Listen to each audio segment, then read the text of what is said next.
अजीज दोस्तों नमस्कार।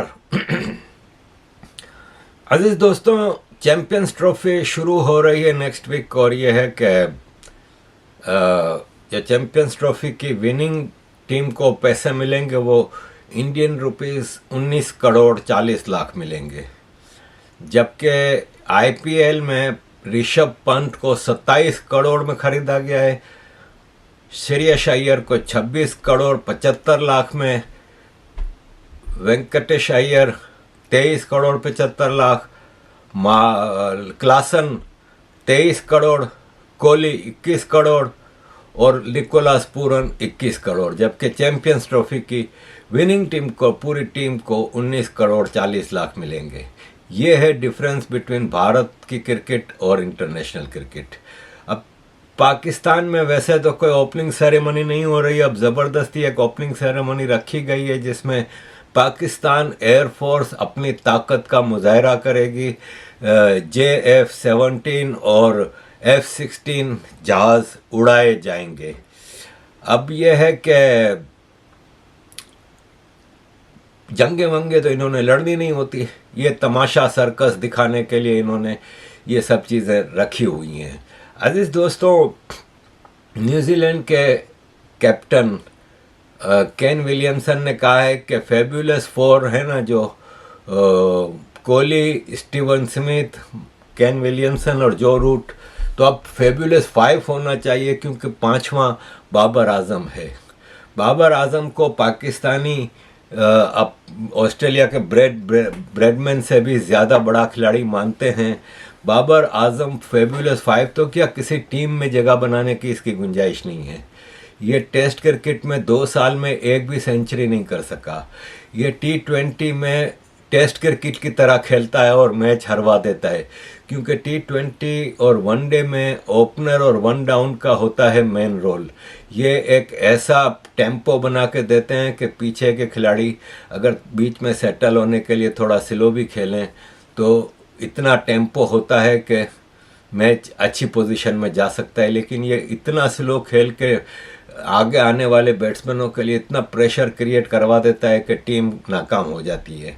बाबर आजम तीनों किस्म की क्रिकेट में कोई मैच विनिंग परफॉर्मेंस नहीं दे पाता।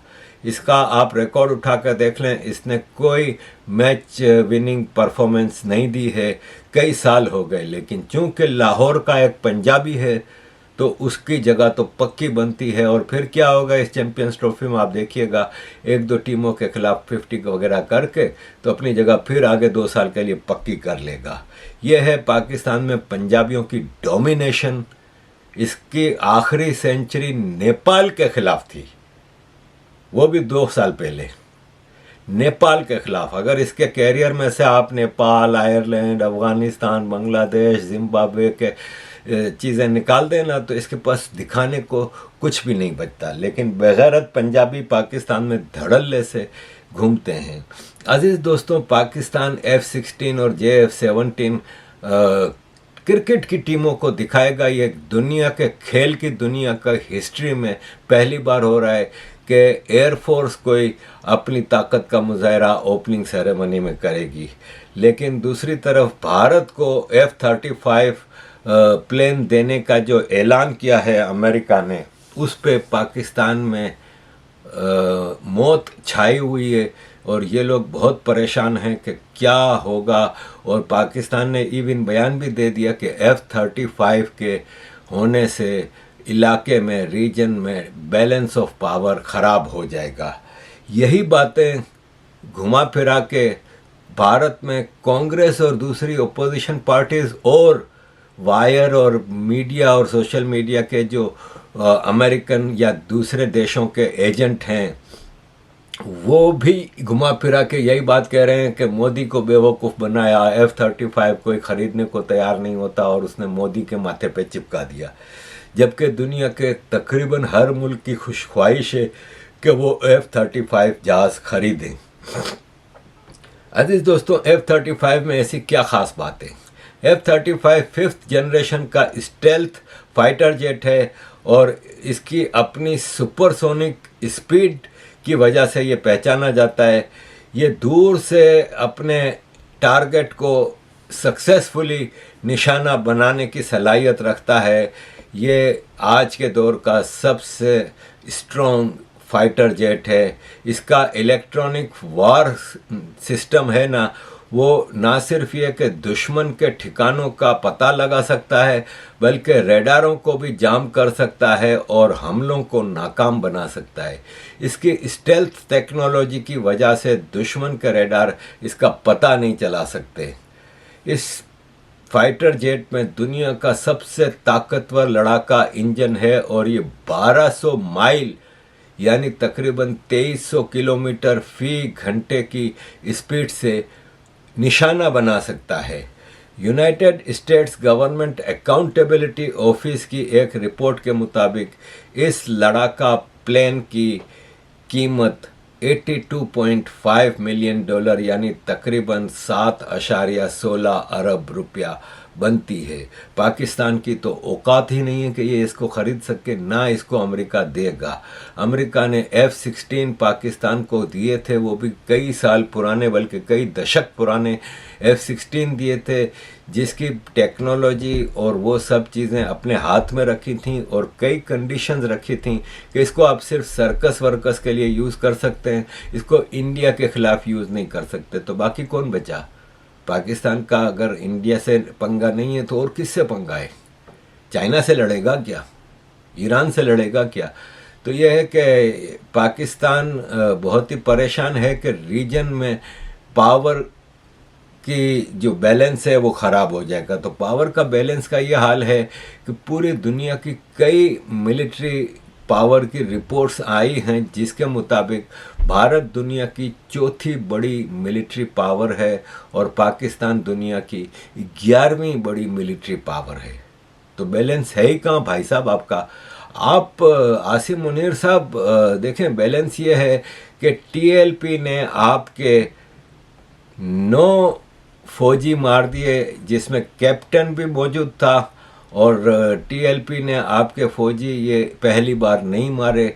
ये लगातार अपने सिविलियंस के ख़िलाफ़, जिनके पास कोई बड़े हथियार भी नहीं हैं, उनसे लड़ने की सलाहियत नहीं रखते। ये भारत से लड़ने का सोचें भी नहीं। पाकिस्तान का एक स्पोक्स माउथ पीस है, पाकिस्तान डिफेंस के नाम से पेज चलाता है ट्विटर पे, और ये रोज़ाना भारत के ख़िलाफ़ और पाकिस्तान की फ़ौज की बड़ाइयों की पोस्टें लगाता रहता है। उसने अभी लिखा है कि हमने टीटीपी के लोगों को स्कॉलरशिप दी और इसके जवाब में टीटीपी हमारे ही फौजियों को मार रहा है। ये लेफ्टिनेंट हसन अशरफ चौधरी को भी मार दिया टीटीपी ने।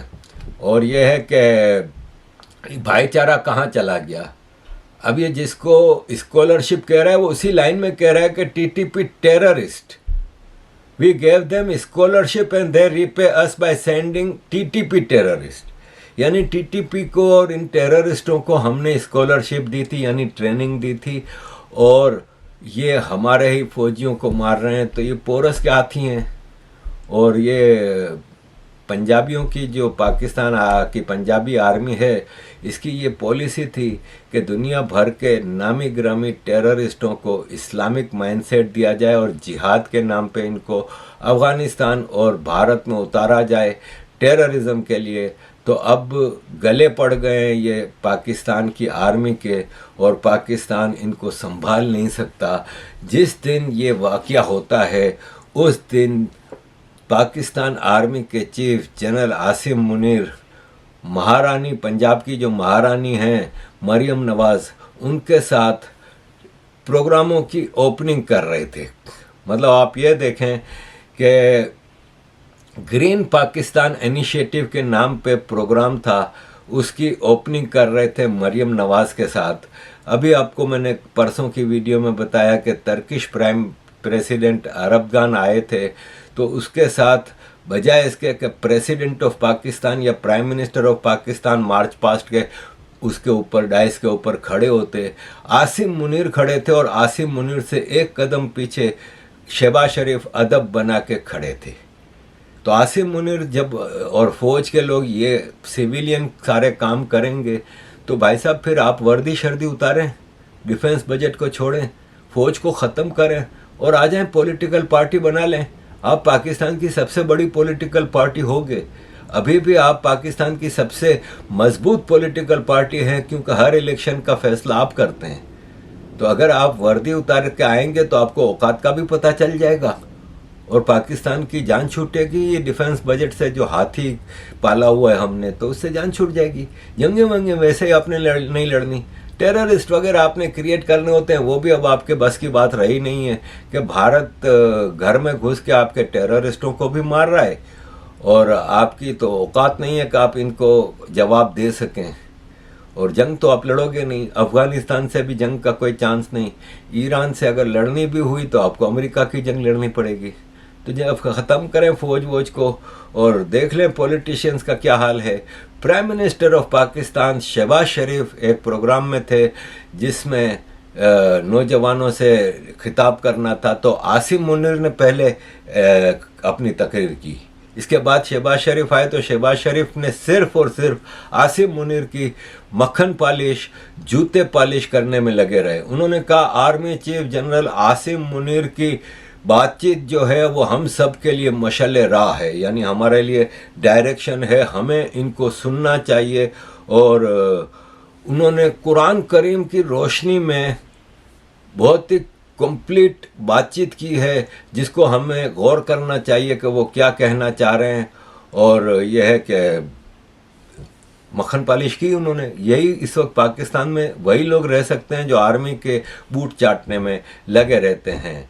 अजीज दोस्तों, मेरे एक अच्छे मित्र हैं जिनकी मैं बहुत इज्जत करता हूं, साजिद ताड़र साहब, और मैं उनका कई बार इंटरव्यू कर चुका हूं और उनसे मैंने रिक्वेस्ट भी की है इंटरव्यू की। लेट्स सी कब वो टाइम देते हैं।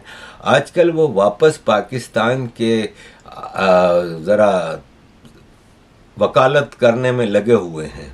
उन्होंने अभी कहा है कि पाकिस्तान ब्लैक मैजिक और काले जादू, काले बकरे से भी बड़ा है। अपना टाइम लेटर और दोसियर्स में डालने के बजाय पाकिस्तान से प्यार करें। आपके लिए मुश्किल होगा लेकिन कोशिश तो करें। मैं समझता हूँ ये ट्वीट इन्होंने अमेरिकन कांग्रेसमैन और अमेरिकन स्पोक्स पर्सन्स और ट्रंप की टीमों के कहा है, जो आजकल मुसलसल पाकिस्तान के खिलाफ लेटरबाजी कर रहे हैं, बयानात दे रहे हैं, दोसियर्स निकाल रहे हैं। तो उसके लिए शायद इन्होंने ये कहा है। लेकिन ये है कि भाई साहब, ये मुश्किल काम नहीं है, ये नामुमकिन काम है। पाकिस्तान से आप किस हिसाब से मोहब्बत कर सकते हैं? पाकिस्तान मोहब्बत करने के काबिल रहा है। मेरा भी ये बर्थ प्लेस है, मैं पाकिस्तानी नेशनलिटी भी रखता हूँ, लेकिन बदकिस्मती ये है कि इस काबिल आपने हमें छोड़ा नहीं कि हम पाकिस्तान के अच्छे अल्फाज में बातचीत भी कर सकें।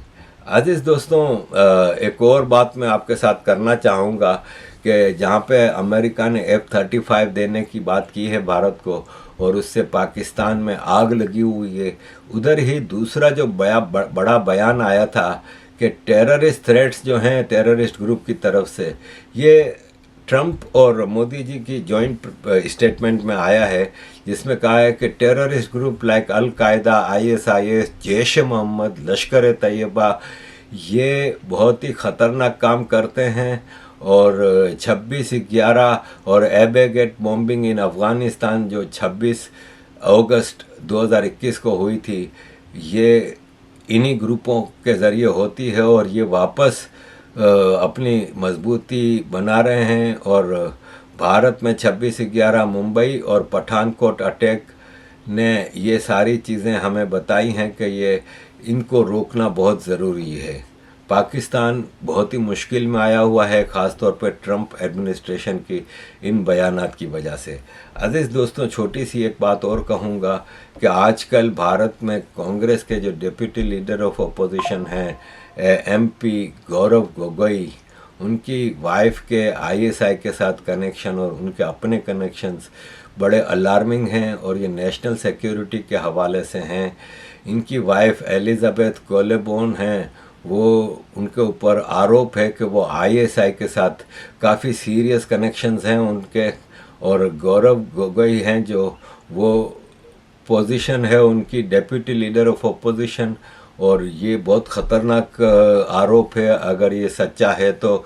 वैसे ही ये अभी गए थे पाकिस्तान हाई कमीशन दिल्ली में, जहाँ पे ये डिस्कस करने गए थे पाकिस्तान के हाई कमिश्नर से, तो क्या डिस्कस करने गए थे? एक लीडर ऑफ ओपोजिशन या डिप्टी लीडर ऑफ ओपोजिशन का पाकिस्तान हाई कमीशन में क्या काम? और अगर वो बैठ के वहाँ पे एक प्रेस कॉन्फ्रेंस कर रहे हैं उसके साथ, पाकिस्तान हाई कमीशन के साथ, तो पाकिस्तान हाई कमिश्नर के साथ पीछे तो पाकिस्तान का झंडा है, क्या मॉरली इनके पीछे भारत का तिरंगा नहीं होना चाहिए? ये पाकिस्तान के सब्ज हिलाली परचम के साए तले क्या बात करने गए थे? ये सोचने वाली बात है। ये भारत में बहुत ही एक मुश्किल मरला है कि मुसलमान वैसे तो रोते रहते हैं कि हमारे ऊपर भरोसा नहीं किया जाता, कैसे आप पे भरोसा किया जाए? कर्नल पुरोहित हैं, 9 साल जेल में रहे झूठे इल्ज़ामात में, लेकिन जब वो वापस आए जेल से, उनको रहा किया गया झूठे इल्ज़ामों के साबित होने पे कि ये इनके ऊपर सारे आरोप झूठे थे। तो इन्होंने कहा कि मेरा देश मेरी फैमिली है। जबकि मोहम्मद हामिद अंसारी भारत के वाइस प्रेसिडेंट रहे 10 साल कांग्रेस ने इनको भारत का वाइस प्रेसिडेंट बनाया, और जब ये वाइस प्रेसिडेंट से हटे तो अब ये मुसलसल भारत के खिलाफ जहर उगल रहे हैं, और अब कह रहे हैं कि ये देश है ना, ये फिट नहीं है, रहने के जैसा नहीं रहा। अजीज़ दोस्तों, एक छोटी सी बात मैं कहूँगा कि गौतम अदानी जी की मैं बड़ी इज्जत करता हूँ, और यह है कि मुझे एज ए बिजनेसमैन इनका बहुत बड़ा नेटवर्क है, भारत की प्रोडक्शन आउटपुट में इनका बड़ा हाथ है, इंटरनेशनल लेवल पे भी इनकी ज़बरदस्त इन्वेस्टमेंट है।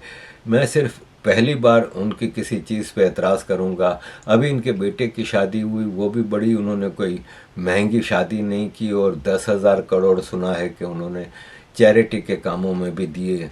सब अच्छी बात है, लेकिन वो अभी अजमेर की दरगाह पे गए और वहाँ पे चादर भी चढ़ाई और इस तरह दुआ मांगी। इस तरह तो आप अल्लाह से मांगते हैं, तो आप तो हिंदू हैं।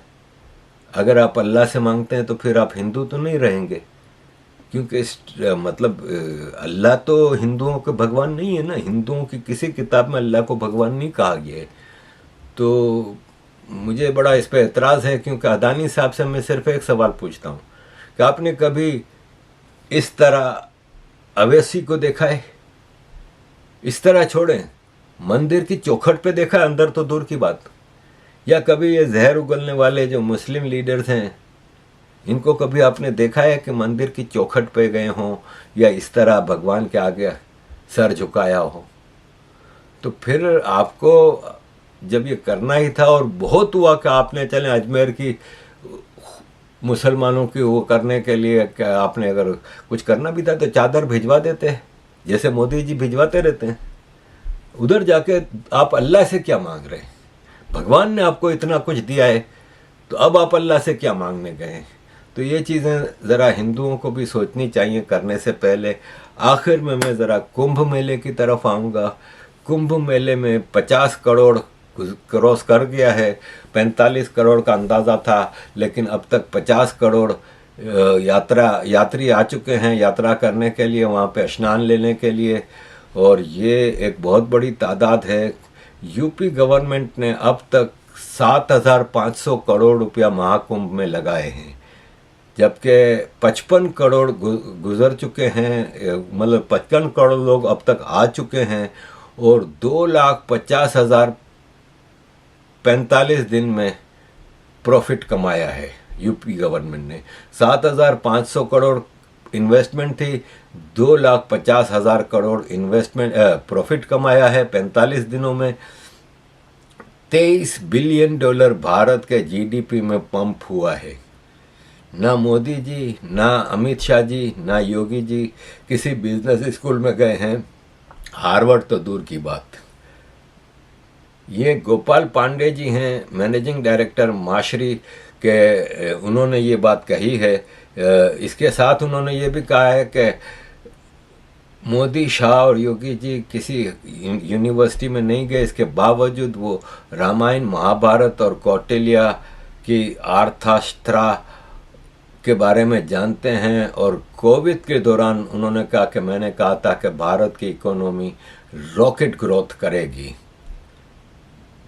लोग कहते हैं कि मंदिर में वेस्ट मनी, पैसों का वेस्ट क्यों करना चाहिए, तो देख लें कि ये नंबर आपको जो मैंने बताए हैं ऊपर, वो सिर्फ प्रयागराज के हैं। अयोध्या और काशी में भी इस पूरे महाकुंभ के दौरान जो रश रहा है, वो टर्नओवर, वो फाइनेंशियल टर्नओवर अलग है।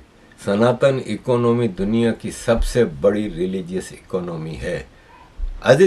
अजीज दोस्तों, thank you very much for all your support. अजीज दोस्तों, आपसे विनती है कि प्लीज़ अपना सपोर्ट जारी रखें।